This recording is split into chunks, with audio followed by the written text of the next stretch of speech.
அனைவருக்கும் வணக்கம். இன்னைக்கு வீடியோவில் என்ன பார்க்க போகிறோம் அப்படின்னா, வராகி அம்மன். அதாவது அம்பாளுடைய ஒரு வடிவமாக வணங்கப்படக்கூடிய வராகி அம்மன் அப்படின்னு கூட சொல்லலாங்க. சப்த கன்னியரில் ஒருவராக விளங்கக்கூடிய இந்த வராக தேவி காக்கக்கூடிய தெய்வமாகவும் கேட்ட வரங்களை கொடுக்கக்கூடிய தெய்வமாகவும் விளங்குறாங்க அப்படின்னு சொல்லலாம். வராகி அம்மன் மகாவிஷ்ணுவனுடைய வடிவமாக கூட கருதப்பட்டாலும் 3 கண்களுடன் திகழ்வதால் இந்த அம்மனை சிவனுடைய அம்சமாகவே நாம் கருதுகிறோம். கண்டிப்பாக வராகி அம்மனுடைய வழிபாட்டை மேற்கொண்டோம் அப்படின்னா கேட்ட வரங்கள் அனைத்தையும் பெற முடியும் என்பது தான் நம்பிக்கை. அந்த வகையில் வராகி தேவியினுடைய அனைத்து பலன்களையும் நாம் இந்த வீடியோவில் தெரிஞ்சுக்க போகிறோம். உங்களுக்கு வராகி தேவியினுடைய வழிபாடு பிடிக்கும், வராகி அம்மன் பிடிக்கும் அப்படின்னா மறக்காமல் இந்த வீடியோக்கு ஒரு லைக் பண்ணிவிட்டு கீழே கமெண்ட் பாக்ஸில் வராகி தாயே போற்றி என்ற வாசகத்தை பதிவிடுங்க. கண்டிப்பாக அந்த வராகி அம்மனுடைய வழிபாட்டின் மூலமாக நம்ம அனைவருக்கும் நல்ல பலன் கிடைக்கும் அப்படின்னு சொல்லலாம்.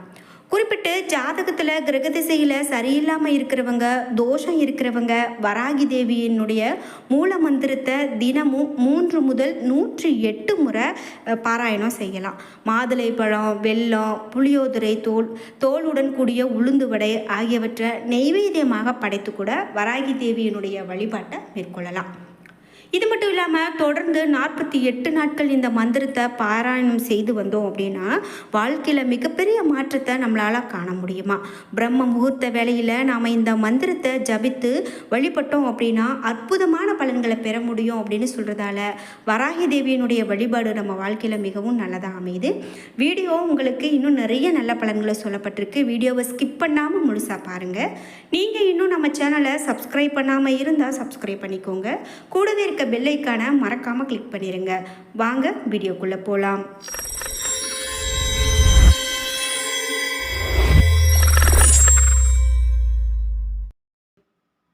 அன்னை பராசக்தியினுடைய போர் படை தளபதியாக வராகி இருக்கிறதால வராகியை வழிபடுறவங்களுக்கு 3 உலகங்களிலும் எதிரிகளே இருக்க மாட்டாங்க அப்படிங்கிறது ஆன்றோர்களுடைய வாக்கு. ராஜராஜ சோழனுக்கு வெற்றிகளை வாரி வழங்கிய தெய்வமாக வராகியே விளங்குறாங்க.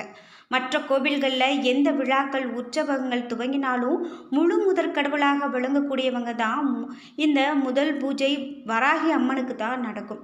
குறிப்பிட்டு முழு முதற் கடவுளாக விளங்கக்கூடிய விநாயகருக்கு தான் முழு முதற் பூஜை நடக்கும் அப்படின்னு சொல்லலாம்.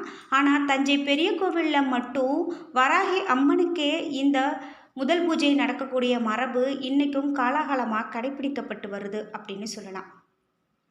வராகி அம்மனை வழிபட நினைக்கிறவங்க மனதில் எந்த விதமான தீய எண்ணங்களும் இல்லாமல் மன தூய்மையுடன் தொடர்ந்து வராகிக்கு உரிய மந்திரங்களை சொல்லி தினமும் மனமுருக வழிபட்டு வந்தோம் அப்படின்னா அவர்களுடைய பரிபூர்ணமான அருள் கிடைக்கும். நம்ம வீட்டில் வராகியினுடைய படம் அல்லது விக்கிரகம் வைத்து கூட வழிபடலாம்.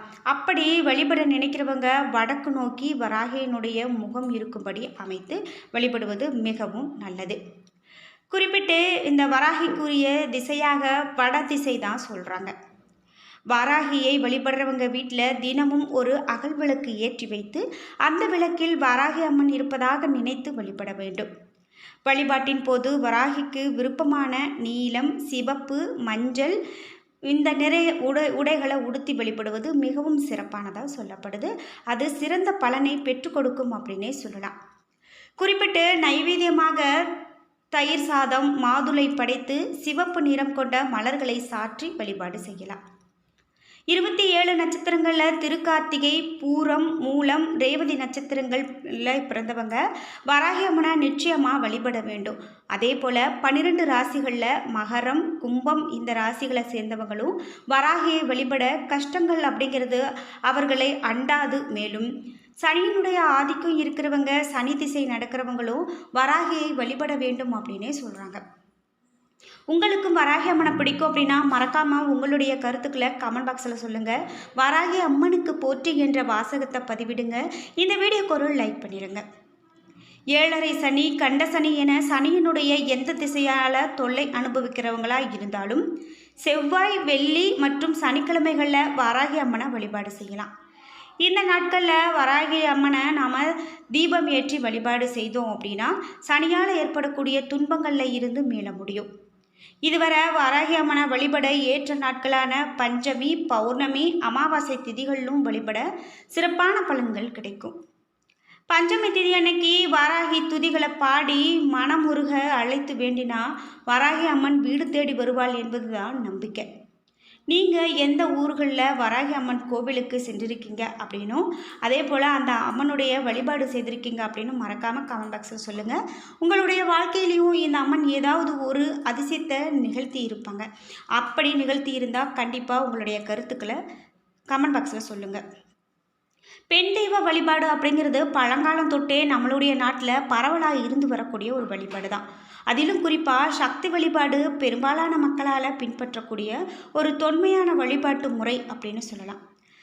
இந்த தற்காலத்தில் பலரும் விரும்பி வழிபடக்கூடிய தெய்வமாக வராகி அம்மன் திகழ்கிறாங்க. இந்த அம்மன் யார் அப்படின்னு பார்க்கும்போது, இந்த அம்மன் வராகி அம்மன் பிறந்த கதை அப்படின்னு சொல்கிறாங்க. என்ன அப்படின்னு பார்க்கும்போது, இந்து மத புராணங்களின்படி வராகி அம்மன் என்பவர் அன்னை துர்கா தேவியினுடைய ஒரு அம்சம். ஒரு சமயம் ரத்த பீஜன் என்கிற அரக்கனுடன் மகா துர்கா தேவி போரிட்ட போது தன்னிடம் இருக்கக்கூடிய மகா சக்தியை 7 பாகங்களாக பிரித்து 7 சப்த கன்னியர்களை தோற்றுவித்து அவர்களை இரத்த பீஜனுடன் போர் செய்ய அனுப்பியதாக புராணங்கள் வழியாக சொல்லப்படுது. அதுபோன்று திருமால் வாராக அவதாரம் எடுக்கும்போது அவருடைய துணை அவதார சக்தியாக லக்ஷ்மி தாயார் எடுத்த வடிவம் தான் வாராகி அம்மன் வடிவம் அப்படின்னு சொல்கிறாங்க. இந்த வராகி அம்மன் காட்டுப்பன்றியினுடைய தலையும் மனித பெண் உடலும் கொண்டவங்களாக வடிவெடுத்திருக்காங்க. பெண் தெய்வமாக இவங்க இருக்காங்க. இந்த வராகி அம்மன் என்பவர் கருப்பு நிற ஆடை அணிந்து சிம்ம வாகனத்தில் வீற்றிருப்பவராக சித்தரிக்கப்படுறாங்க. இவங்களுக்கு மட்டும் 8 திருக்கரங்கள் உண்டு. அவற்றில் ஒரு கரத்தில் ஏற்கலப்பை, ஒரு கையில் சூலம், ஒரு கையில் ஸ்ரீசக்கரம், ஒரு கையில் கதாயுதம், ஒரு கையில் சங்கு, ஒரு கையில் அங்குசம், மற்ற 2 கரங்களிலும் அபய மற்றும் வரத முத்திரைகளுடன் திகழ்கிறாங்க. தாந்திரிக வழிபாட்டு முறைகளின்படி வராகி அம்மன் முக்கிய தெய்வமாக வழிபடப்படுறாங்க. வராகி அம்மன் வழிபாடு அப்படிங்கிறது மிக பழங்காலம் தொட்டே பாரத நாட்டில் இருந்து வந்ததா வரலாற்று ஆய்வு மூலமாக சொல்கிறாங்க. தமிழகத்தை ஆண்ட சோழ அரச பரம்பரையினுடைய வெற்றி தெய்வமாக இந்த வராகி அம்மன் வழிபாடு இருந்திருக்கு. ராஜராஜ சோழன் தான் கட்டிய விரும்பிய பெருவுடையார் கோவிலுக்கான தகுந்த இடத்தை வாராகி அம்மனை காட்டுப்பன்றி வடிவத்தில் வந்து காட்டியதாகவும், அதன்படியே அந்த இடத்துல ராஜராஜ சோழன் திருஆவுடையார் கோவிலை கட்டியதாகவும், அதற்கு காரணமாக இருந்த இந்த வராகி அம்மனுக்கு கோவிலினுடைய ஒரு பக்கத்தில் ராஜராஜ சோழன் தனி சன்னதி அமைத்திருக்கிறதாகவும் வரலாற்று மூலமாக சொல்லப்படுது. சப்த கன்னியர்களில் 5வது தேவியாக இருப்பவர் தான் வராகி அம்மன். தீயவற்றை அழித்து தர்மத்தை நிலைநாட்டக்கூடிய வராகி அம்மன் வழிபாடு செய்ய வேண்டிய அனைத்து வழிபாடுமே நமக்கு சிறப்பானது தான். அனைத்தையும் அம்பாள் நமக்கு அருள்வாங்க. அப்படிப்பட்ட இந்த வராகி அம்மனுடைய அருளை பெற்றுத்தரக்கூடிய வழிபாட்டு முறைகளை நாம் தெரிந்து கொண்டு வழிபடுவது மிகவும் நல்லது. அதே போல் அம்மனுடைய போற்றிகளை நாம் 108 முறை துதித்து வந்தோம் அப்படின்னா அது நல்ல ஒரு வெற்றியை பெற்றுக் கொடுக்கும். வறுமை ஒழியும், காரிய தடைகள் விலகும், எதிர்ப்புகள் நீங்கும், எதிர்மறை ஆற்றல்கள் தாக்கத்திலிருந்து நம்மை காக்கக்கூடிய கவசமாக இந்த அம்மனுடைய வழிபாட்டு முறைகள் இருக்கும். ஒரு சிலருக்கு அவர்களுக்கு உறங்குகிறும்போது வராகி அம்மன் கனவில் தோன்றியிருப்பாங்க. இப்படி அந்த அம்மன் கனவில் தோன்றினா கனவு காணும் நபருக்கு வாழ்க்கையில் தீர்க்க முடியாத பல கஷ்டங்கள் இருப்பதாகவும், அந்த கஷ்டங்கள் அனைத்தும் மிக விரைவிலேயே தீரப்போகிறது என்பதை அந்த கனவு குறிப்பதாகவும் ஆன்மீக பெரியோர்களால் சொல்லப்படுது. இப்படி வராகி அம்மன் பற்றி நிறைய தகவல்களை சொல்லிக்கொண்டே போகலாம். இந்த வீடியோவில் வராகி அம்மன் பற்றி பேசினது உங்களுக்கு பிடிக்கும் அப்படின்னா மறக்காமல் லைக் பண்ணிடுங்க. என்ன நண்பர்களே, இந்த வீடியோவில் நம்ம வராகி அம்மன் பற்றி வழிபாடுகள் பற்றி நிறைய தகவல்களை தெரிஞ்சுக்கிட்டோம். இந்த வீடியோ உங்களுக்கு பிடிச்சிருந்தா லைக் பண்ணுங்கள், ஷேர் பண்ணுங்கள், கமெண்ட் பண்ணுங்கள். நீங்கள் இன்னும் உற்சாகம் டிவி சேனலை சப்ஸ்கிரைப் பண்ணாமல் இருந்தால் சப்ஸ்கிரைப் பண்ணிக்கோங்க. கூடவே இருக்க பெல் ஐக்கானை மறக்காமல் கிளிக் பண்ணிடுங்க. அப்போ தான் நாங்கள் போடுற இது போன்ற பயனுள்ள வீடியோக்கள் உங்களுக்கு நோட்டிஃபிகேஷனாக வந்து சேரும். நன்றி வியூவர்ஸ்.